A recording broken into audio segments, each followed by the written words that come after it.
Wow, wow, wow, look at that. This is an insanely screen. This is so high resolution. I should have done a Turkish hamad before I took this photo, as a matter of fact. All right, is everyone ready? Good, David, you ready? Okay, I'm gonna try not to move too much, so it's gonna be easy for our cameraman. And interpreters, are you ready? I have been in your positions. I know it's how hard to do the simultaneous translation. It's totally fine if you don't translate anything, but make sure you translate the very last slide. And also, ladies and gentlemen, make sure you stay for the last slide. And also, do me a favor, clap your hands if you have ever encountered complications. Not as much. One more time, clap your hands if you have encountered any complications. Thank you very much. Okay, so this is a topic I guess everyone will like a lot as long as it doesn't happen to you. All right, ladies and gentlemen, I'm Chao Ji from Hong Kong, China, and it's my great pleasure to be here with you and to share with you the journey of one of my favorite patients, which involves the management of an implant complication in maxillary anterior region. You might be interested what this background is about.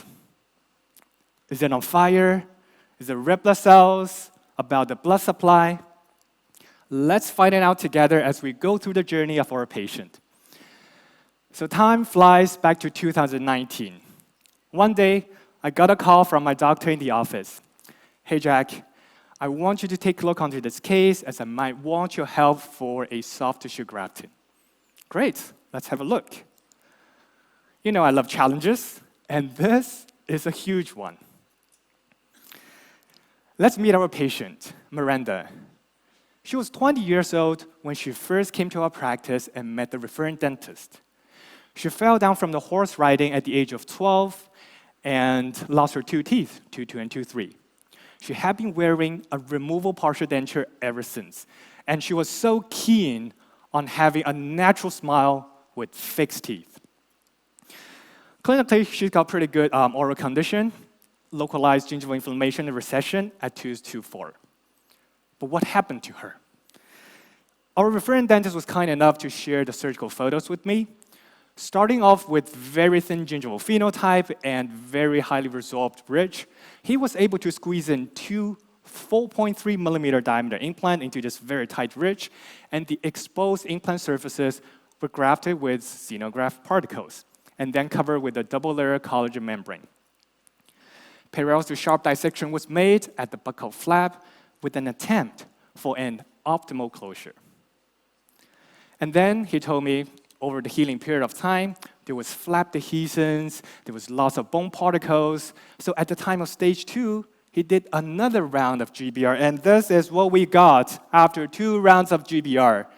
As easy as it looks, it only needs a soft tissue graft before he moves on for the final implant impression. Who would like to help this patient? I wouldn't raise my hand either. But what are the challenges here? Obviously, we cannot have this young patient live with these 2 alien implants throughout her life. Obviously, there is a significant horizontal and vertical ridge defect. And what about the soft tissue? There's lack of keratinized mucosa, there's thin gingival phenotype, there's shallow vestibule, and also loss of papilla between 2-2 and 2-3. Also some recession at 2-4 as well. To make things more complicated is a history of 2 previous surgeries. But all of these are just technical issues that can be addressed. What is more crucial is our devastated patient. Miranda has been told by many doctors that it's impossible for her to get implants. She finally made up her mind and gave it a try, only to reconfirm such statement. At that point of time, Miranda and her parents lost hope for implants. But I haven't. I know these clinical problems can be overcome, and I know this young lady deserves something much better than this. And I know Miranda is a fighter who doesn't give up easily. So I sat down with Miranda and her parents, went through the problem list, and of course offered treatment alternatives, a fixed bridge with pink porcelain. But she doesn't like that. There's an aesthetic risk of showing the transition zone, and it will be difficult to maintain an optimal hygiene with this large vertical defect. And plus, Miranda doesn't like the idea of cutting into natural teeth. So we had to go back to the implant treatment again. I show her some of the clinical scenario and the patients I had helped with. And with her strong determination to have a natural smile, fixed teeth, natural gum, she decided to start this implant journey again with me. Of course, we had to remove these 2 ailing implants atraumatically with the fixture removal kit, and this is what we got 2 months after the implant removal. According to Urban, this kind of significant maxillary anterior vertical ridge defect is further complicated by shallow vestibule, as you can see here, and heavy scarring tissue in the periosteum. We also got it here. So what's our game plan? Before we even dig into the ridge augmentation, I had to start with the free gingival graft. According to Homley 1, 2006, and also Hassam Hamdi, 2023, we need an optimal closure based on a very good soft tissue quality and quantity. And then we can do guided bone regeneration, allow for a good amount of healing time. And then we plan for implants for both sides 2.2 and 2.3 with the possibility of additional bone grafting. And we foresee that at the time of stage 2, there will be another phase of free gingival graft. And we also reserve the possibility of additional soft tissue augmentation to hike up the papilla. And the final implant restorations will be screw retained to maximize the retrievability, because for this kind of young patient, we have to bear in mind about the continuous skeletal growth and infraocclusion in the long run. So the implant journey started again with free gingival graft. Everything healed up nicely. So 2 months after the free gingival graft, we proceeded with the ridge augmentation, GBR, for this horizontal and vertical ridge defect. We harvested the autogenous bone chips from the chin and mixed it with the xenograft bone particles in a 1-to-1 ratio in volume. And here we selected a non-resorbable DBTFE titanium reinforced membrane so that we can maintain the space for the bone regeneration. And then we secure with 4 membrane tags to assure a good clot stability. And then, now I know, optimal closure. Okay. Post-operative healing was mostly uneventful except for a small area of membrane exposure at the ridge crest. Miranda was able to keep an optimal hygiene, and this area was free from infection based on thanks to the local application of chlorhexidine. Over the healing period, Miranda had been wearing a 2-supported Essex retainer so that there's no pressure on the healing ridge. And 7 months after the GBR, we took a CT scan, and we observed a good quality and quantity of radial opacity underneath the membrane, which allows us at least to place 2 implants. 8 months after the GBR re-entry surgery was done, we removed the intact membrane, and we can see some good, nice bleeding bone there. Surgical guide was used to assure an optimal 3D implant position, and here we placed 2 3.3 millimeter diameter implant. Additional bone graft was made around 2-3 to make sure we have sufficient amount of buccal bone thickness.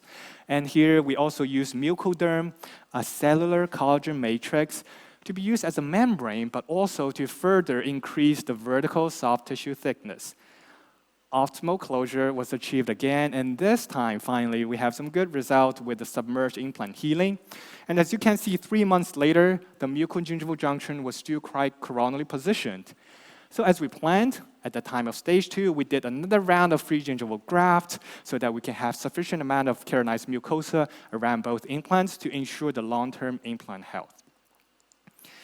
Thanks to Miranda's good healing, this is 1 month after stage 2 surgery, and then we proceeded with a screw-retained, lab-made PMMA provisional crowns. But as you can see here, large amount of dark triangle. But Miranda was already so happy because that was her very first true smile over the past 8 years. We waited for 2 months for the soft tissue growth. There's still some dark triangle. We know from Salama's article, the average papilla height in between 2 healthy implants is around 3.5 millimeters, and if it's between tooth and implant, it's around 4.5 millimeters.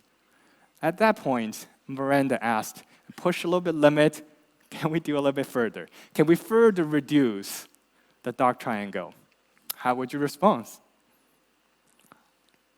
Let's see. Well, I honestly tell Miranda that papilla regeneration surgery, especially in between the implants, is not predictable in my hands. but I would love to give a try with you together. So, an incision-free elevation or the tunneling preparation was done from 2.1 to 2.4 in a microsurgical approach, and the maxillary tuberosity was used to harvest the connective tissue graft, and we break it into two pieces, tuck one piece between 2.1 and 2.2, and the other piece under the papilla between two implants. And before we stitch everything up, I put back the provisional crowns and then connect it with flowable composite so I can do my vertical sling suture to further hike up the papilla. Life is like a box of chocolate, and you never know what's gonna happen. Post-operative healing, it was okay for 2.1 and 2.2 papilla, but it was not satisfactory between two implants. As you can see, there's tissue necrosis. Now we're gonna meet our best friend, time. Well, we did nothing but waited. Miranda was out of Hong Kong. Whoa. For 2 years over the period of COVID. And when she came back again, it was late 2022, that was 27 months after the papilla regeneration surgery. Because she had to fly back and forth so frequently, so we happily agreed to proceed with the final prosthesis with a screw-retained zirconia crowns with facial glazing. And this is 34 months after the implant placement. You can still observe radiographically, there's a pretty good peri-implant bone level. And observe from an occlusal aspect, you can still tell there's a good amount of hard and soft tissue buccal to the implant. So looking back, I am fortunate to be the dentist of Miranda, a tough-minded young lady who has gone through 8 surgeries over the past 4 years. And we started very low. As you can see to your left, actually, this is something that could have been prevented with better planning. And look what we've ended to your right. Honestly and strictly speaking, this is far from perfection. And this is real life. We always want to strive for the perfection, but we have to be prepared for those imperfections. And here's a few things I've learned from these imperfections in this journey. First of all, the number of implants to be placed. Is it better off with 2 narrow implants, or is it even better with 1 stronger implant and do a mesial cantilever fixed dental prosthesis, so it might be easier for me to grow the papilla back? And about this papilla regeneration surgery, I was getting so ambitious that I harvested a huge amount of connective tissue graft, so it was not fully covered by the superficial flap. As we know, for the tissue quality from maxillary tuberosity, it's fibrotic, it's hyperplastic, which is great, but it is also less vascularized. So please, whenever possible, do cover this tuberosity graft whenever you can fully with the superficial flap. And also the soft tissue texture, we could do it easier at gingivoplasty, and the list could go on. But the only thing I can guarantee is at each of the procedure, I've done my best at that moment, at that time. And more importantly, it's about our patient. Miranda was so thrilled and happy about this outcome that she has dreamed of. From 20 years old to now, Miranda has grown from a college student to a renowned light artist in Hong Kong and Melbourne. I'm very thankful to her for giving me the opportunity to walk through with her together the smile journey, to give her a reason to smile naturally, confidently, and for the lifetime, as MegaMind indicates. If you could still recall and remember the background of the very first slide, this is actually the artwork by Miranda. I love Miranda's work and gift. I feel very proud to put it in my office because to me, this is more than an artistic masterpiece. Its vibrant color is a true reflection of the art of light, which is exactly what we deal with every day as dentists. And also, this reminds me, and also hopefully reminds every one of you here, sitting here, everyone who's listening online, about our passion, our love, our reason of doing dentistry, and our fire in our bottom of our heart to achieve perfection every time we can and to make a positive impact on our patients' lives. If doctors save lives, dentists make them worth living. Thank you.